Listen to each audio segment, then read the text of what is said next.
Tov, today's daf yomi is Bava Metzia Mem Daled, Bava Metzia 44.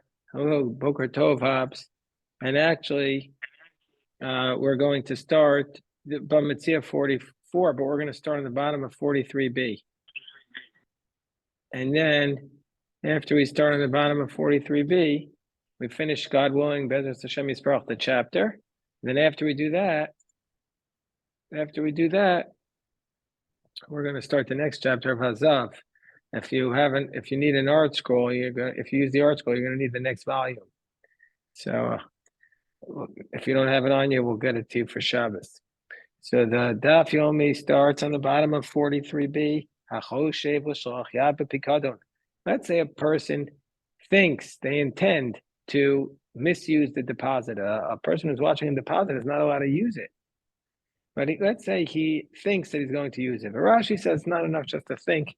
You have to say it before the witnesses. You actually verbalize. So thinking doesn't mean just thinking. Thinking means to verbalize. This is why many Hasidim have the idea of the practice of saying, before you actually do a mitzvah, let's say, l'shem yichud. They verbalize their intent. Because thinking alone is not just the intent. We see other times where we have to think about something, but it's not enough just to say it. Just to think it, you have to say it. So one is, before writing the Torah, you say l'shem kedusha, Sefer Torah, for the purpose of writing a holy Torah scroll. Before writing God's name, you have to say l'shem kedusha Hashem, for the purpose of writing the holy name of God. Before making matzah, you say l'shem matzos mitzvah, for the purpose of making the matzah. So Rashi says you say that you're going to misuse the deposit. And then before you actually misuse it, the deposit gets ruined. Beis Shammai says chayev. Beis Shammai omrim chayev. Beis Hillel omrim eino chayev. So says you're not responsible yishlach bo yad, until you actually misuse it. As it states, shenemar mo shalach yado. As it states in the pasuk, mo shalach yado b'moachas reyehu. So hata is a chavis. Let's say he leans the barrel. V'nato imena revius, and then he inclines the barrel and he takes from it a quarter lug of wine, v'nishbara, and then the barrel breaks, eino mashalim el revius. Then he only has to pay the quarter lug of wine, the revius, but he doesn't have to pay for all of the barrel because he didn't pick up the barrel. According to Beis Hillel, he has to actually pick it up, and he didn't acquire the whole barrel. He just bought the revius.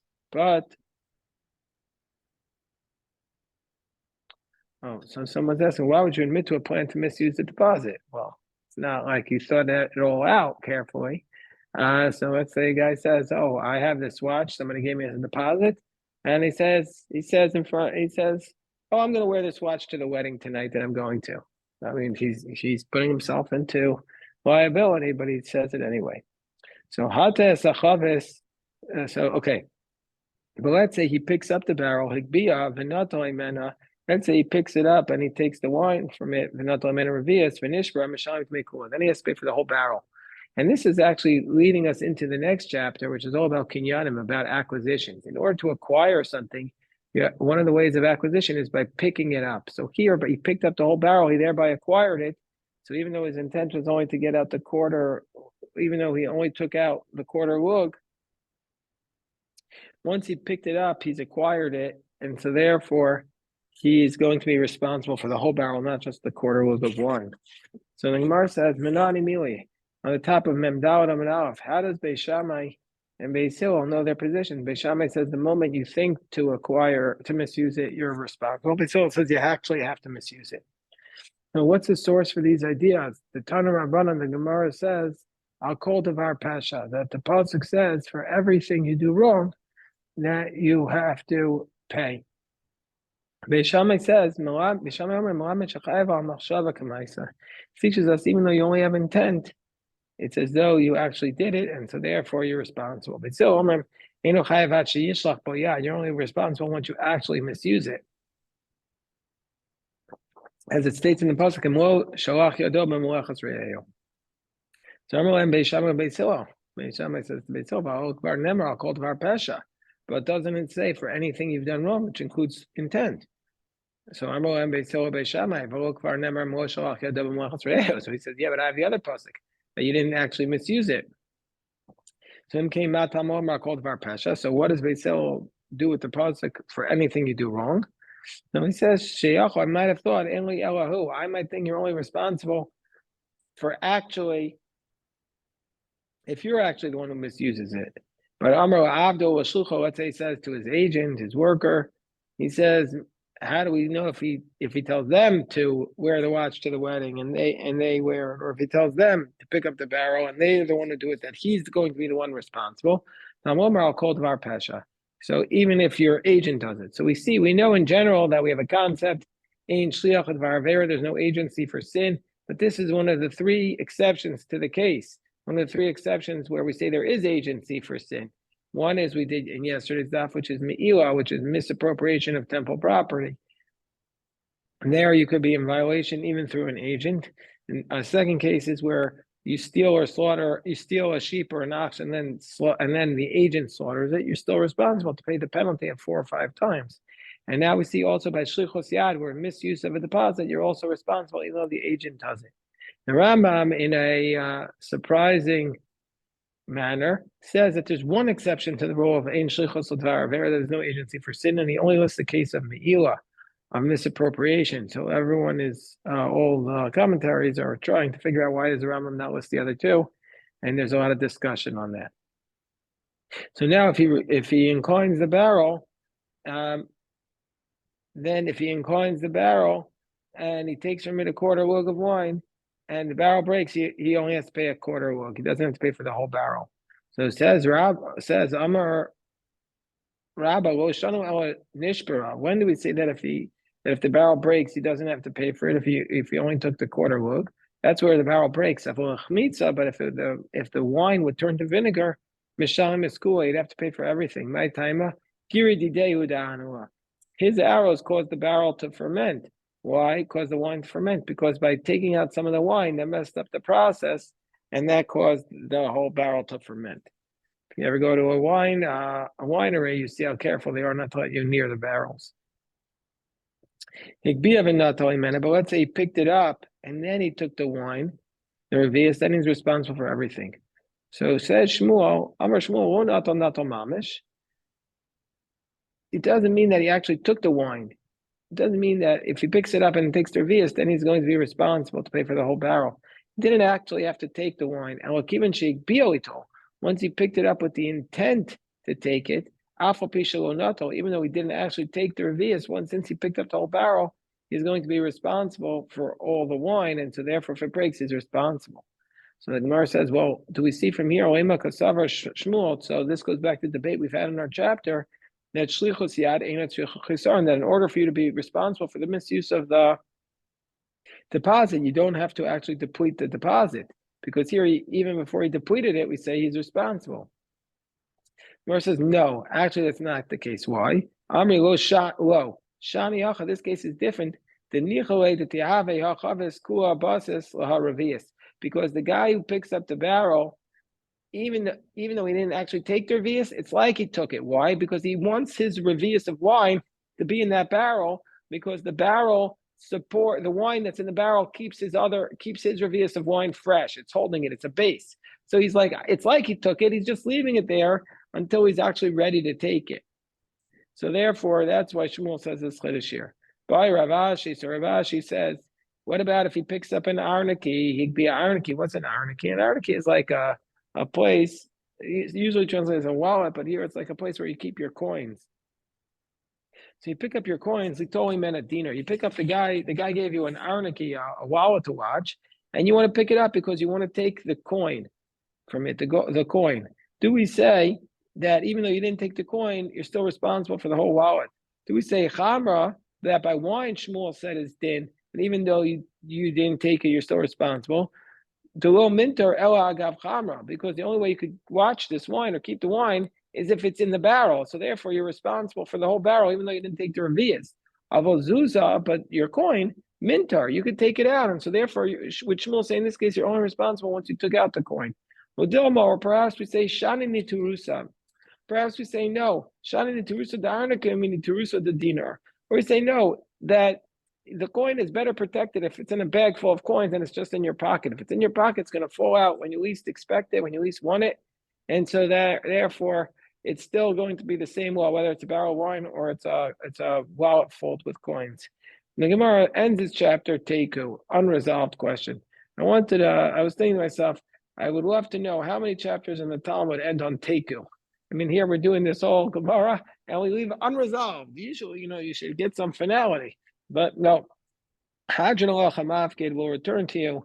This beautiful chapter called Hamafkid will return to you. And now we begin the next chapter called Hazav. This is Hazav. These are some of the most classic chapters in the entire Talmud. And every Yid has to have these chapters under their belt, under their pillow, in their dining room table. So what's Hazav? Hazav deals with kinyanim. What's a kinyan? A kinyan is when you actually acquire something. When's the moment that it comes into your possession? Until that moment, you're not technically responsible. If it breaks, you're not responsible. What's the actual moment? Of course, this is such a powerful responsibility that this is the way the markets work. You have to know what's the moment where you gain ownership. So that moment where you gain ownership is called the kinyan, where you acquired it. Now, by biblical law, by America, I don't know what exactly the law is, but I'm pretty sure it's where you paid the money. But in the Torah, it's paying the money is not the acquisition. Pulling the object towards you is one method, but picking up the object towards you or pulling it is called mashicha. When you pull it towards you, that's the acquisition. When you're buying metaltal movable objects, not paying the money for it. So when you have money and when you take a dollar bill and you go into the store to buy a fruit, then we know clearly what's the fruit and what's the money. But if you're working with two people on the street and one person has money and one person has one object, the other one has another object, how do you know what's the money and what's the object?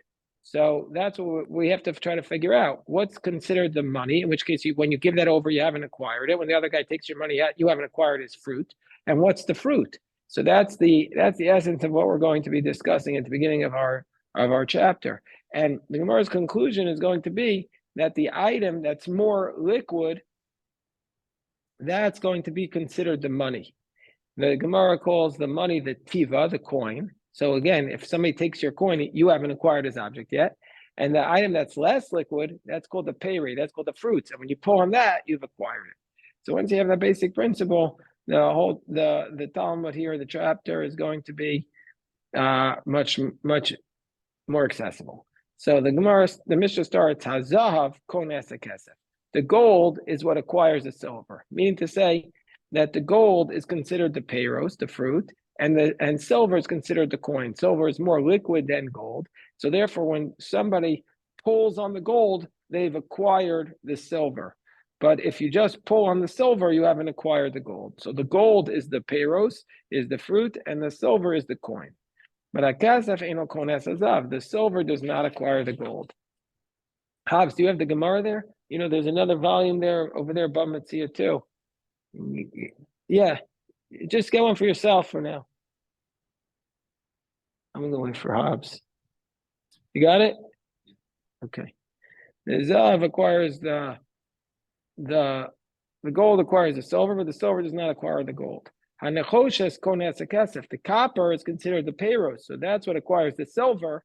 The kesef eino kones hanechoshes, but the silver does not acquire the copper. Mos haros, the bad money, meaning to say money that's out of circulation, well, that's just an object. So that's konos esayafo. So therefore, that's the acquisition. That's considered the fruit that acquires the good money, because the good money is actual currency. Vayafos, but the good money, eno konos esaros. It doesn't acquire the bad money because it's clearly just money, and therefore money does not acquire the fruits. The fruits is what acquires the money. Asimon is a coin without a form on it. That's kones hamatbeya. That acquires the coin, because that coin without a symbol on it, without a form on it, that is an object. Matbeya, but the coin eno kones asimon. The coin is obviously the currency, does not acquire the asimon. Metaltlin kones hamatbeya. The movables is nothing like as a general rule. The movables, it's what acquires the coin. Matbeya eno kones hametaltlin. The coin is not what acquires the movables. All the movables can acquire each other. So what does that mean? Ketzad Mashachimanu Peros. Let's say you pulled the fruits, Lo Nasan Lo Mos, but the guy didn't give you the money yet. So let's say you're coming to buy an apple. You pull the apple, but you didn't yet give him the money for the apple. Then Inu Yachol Achzerbo. Once you pull that apple, you can't go back on it. It's acquired. But Nasa Lameos, but let's say you gave him the dollar for the apple, well Mashachimenu Peros, but you didn't pull the fruits. Yachol Achzerbo. You can go back on it. You can recant. Avol Amru, but they said Misha Para Me'anshe Doram Avol, but they said the one who paid, even though technically speaking you could go back. Even though technically speaking they said you could go back, the rabbi said you shouldn't, because the rabbi said the one who paid from the generation of the flood, Misha Para Me'anshe Doram Avol, i.e. God, the one who paid back the generation of the flood, and the generation of dispersion. Don't worry, he's going to pay back the one who doesn't hold by his word. He didn't say all of these laws. There's the letter of the law, but don't worry, God is going to curse those who try to evade it, who doesn't stand by their words. Rabbi Shimon comes and argues on the Rabbanan, and he says, Kol shakesef biyado yado al Yonah. Rabbi Shimon says, whoever has the money in his hand, he has the upper hand. And he says that Rabbi Shimon, the Rabbanan say that if he gave him the money, he could go back. Even if he's the purchaser, you try to buy the apple, you give him the money, you could go back. But Rabbi Shimon says no. If he has the money in his hand, he could go back. But the purchaser can't take back the money once he gives it. The guy who got the money can return it, but the person who gave the money can't go back. So Masnile Rabbi or Rabbi Shimon Berei. So Rabbi now we have the Gemara. It says Rabbi was teaching this over to Rabbi Shimon, his son, and he said, "Hazav kones kesef." He said our Mishnah just like we said. The gold acquires the silver. So Amrulay. So Rabbi Shimon said to his father, Rabbi, calls him Rabbi, Shani Solanu bi'aldusecha. When you were younger, you taught us the Mishnah differently. You said to us, "Hakesef kones hazahav." We could have had this famous chapter. Could have been called Hakesef, not Hazahav, because that's what you used to teach us. Used to teach us that the silver acquires the gold, and meaning to say that the silver is the fruit and the gold is the currency. And now you're coming back and you're teaching us in your older years hazav kones hakesef, and now you're teaching us in your older years that the gold is what acquires the silver. So the Gemara explains, but before we go into the Gemara's explanation, the commentaries point out that Rabbi Shimon calls his father Rebbe. So some want to say from here that if your father is your Rebbe, you're supposed to call him Rebbe.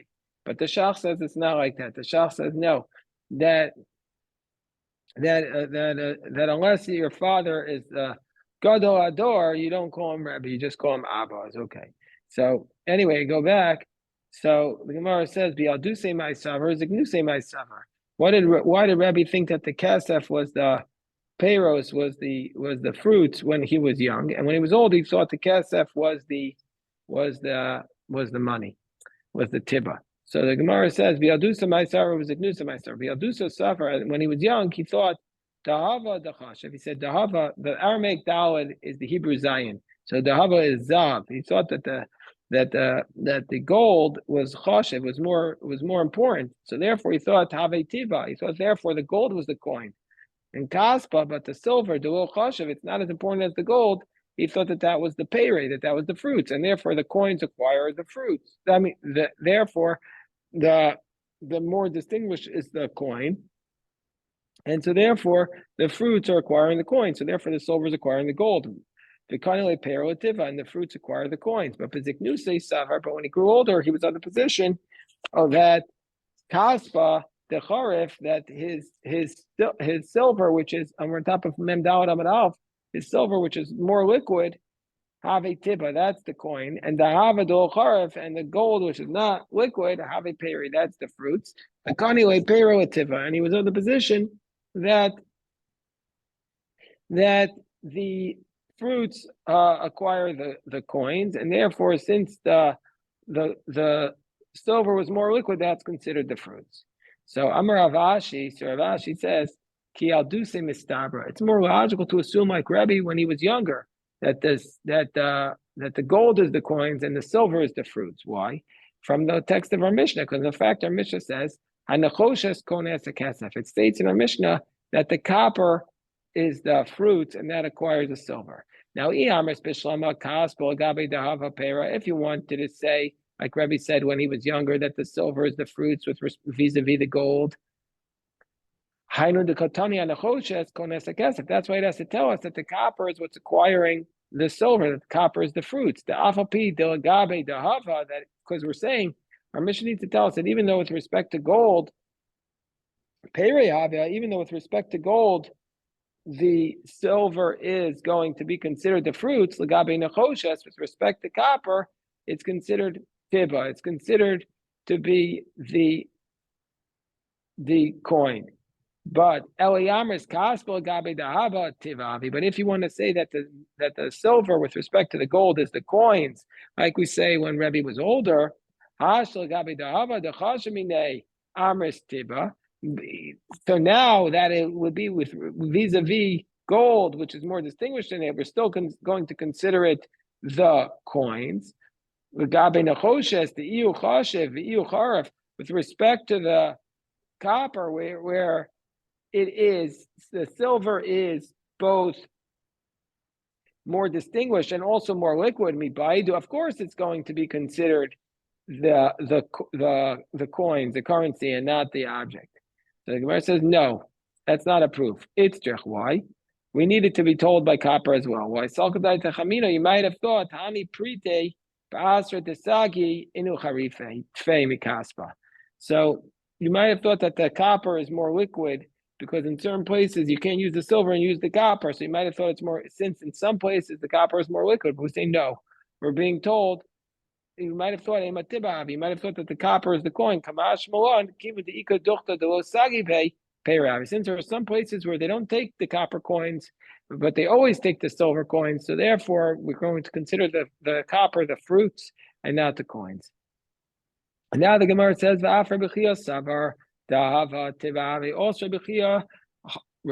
who was a Talmud of Rabbi, he also held like Rabbi when Rabbi was younger, that gold is the coin and the silver is the fruits. Why? The Rav, now who's Rav? Rav is the nephew of Rabbi Chia. Ozif dinare mi barte. Rav borrowed some coins from Barte Rabbi Chia, from Rabbi Chia's daughter. He borrowed some money from his first cousin. L'sofi yakor dinare. In the end, what happened was, so he borrowed, let's say, 10 gold coins, and then in the end, the gold coins went up, the currency fluctuation. In the end, the coins went up. So he wants to know, can he pay back his cousin? Because we have this, we learned this earlier, there's a prohibition of rabbinic interest called seah b'seah, that if you borrow a commodity, you can't pay back by the commodity because it can be seen as interest. So he wants to know, what should he do? If I'm paying her back, these coins have gone up in value, and then I'm giving her interest. So you have to pay her back. Why? Go pay her back the gold coins. Tavin utakohen. Give her back just like you borrowed from her. Now, it only makes sense that you could say that he could pay her back like this if you say it's a coin. If you want to say the gold is a coin, well, then it makes sense why Rav Chia told Rav to pay it back. Shapi or El Yamris pay Ravi, but if you say it's a currency, then if it's if you say it's a commodity, if you say it's a payra, if you say it's a commodity, then it violates this rabbinic prohibition of called seah b'seah, that you're not allowed to borrow a commodity and pay back a commodity because that's a way of evading the interest. So we call that interest. It's rabbinic interest. So it should be prohibited. So isn't this a proof that Rav Chia says that the gold is not payros like our Mishnah says, but it's a currency. It's the tiba. Gemara says no. The Gemara says Rav dinari haviwe. Rav had coin. Rav already had the coins in his house. The kivan davli dinari nasika omerla alveni achi yavel b'ni achi amsa mafteach. It's as though he said to her, since he already had the coins in his house, he just couldn't find them at that moment. It's as though he said, somebody give me this commodity until my son comes home or until I find the key. Meaning to say, the person who gives it to you, it's as though at that moment they acquired what's in your house. You just have to get it from them. So it's not the rabbinic prohibition of seya b'seya doesn't apply in this circumstance. So since he already had the coins, he just didn't have it in his possession at that exact second, wherever he was. Therefore, therefore he could pay her back. So it's not a proof that gold is a coin and not a fruit. Amar Rava, Haitana Savar. So now Rava says there's a Tana who's at the position that Haitana Savar, the Hava Tibavi. He says, I'll bring you another Tana who says that gold is a coin. The Tanya Pruta Shamru, because we learned in the Brisa that it says that when it says in the rabbis that there's a Pruta, that's Echad Mishmona B'Isur, that Italki, that a Pruta is 1/8 of an Italian coin. Why do we need to know what a Pruta is? Because you need to betroth a woman, you need a Pruta. Isar, when it says in the Talmud, and Isar, when it says an Isar, that's that's 1/24 of a silver coin. Why do we need to know how much exactly an Isar is? Because if you say I'm giving you for business, you need to know how much it's worth. Dinar shel kasef. Let's say you want, what's a silver coin? A silver coin is 1/25 of a gold coin. My nafkamina. Why do we care? Because you need to give 5 silver coins for the redemption of a firstborn. And so therefore, each shekel of the Torah is 4 of our dinarim. And so therefore, he needs to give to the Kohen 20 dinarim of silver. And so therefore, Bryce is teaching us that if he gives to the father of the firstborn, that if the father of the firstborn gives to the Kohen a gold coin, the Kohen needs to give him back 5 silver coins because he's giving too much. Now, if you want to say that the gold is a coin and not a fruit, so then he's giving him an exact measurement. But if you say that the gold is a fruit, then how can you give the fruits as your measuring stick? It's always fluctuating. Zimnin the Mahadaway Kahana, Zimnin the Mosifos.